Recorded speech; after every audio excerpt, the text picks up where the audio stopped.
Bird dogs.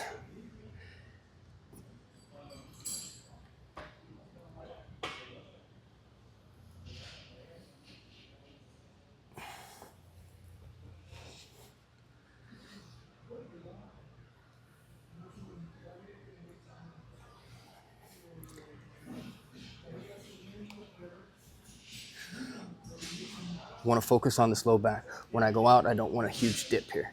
So I want to pull my belly button in tight, keep that tight throughout the whole range of motion. I want to drive this heel straight back, not up.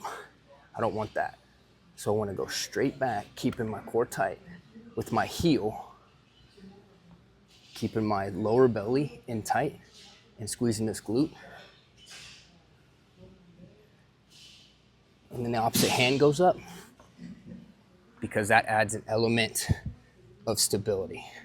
So I'm working the core to stay tight without dropping in, getting a bend in the low back, engaging the glute, keeping the belly underneath sucked up tight, and then opposite hand goes straight out too.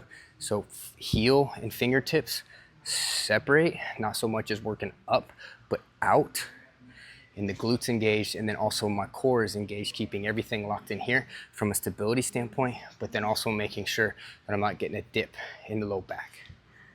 Bird dogs.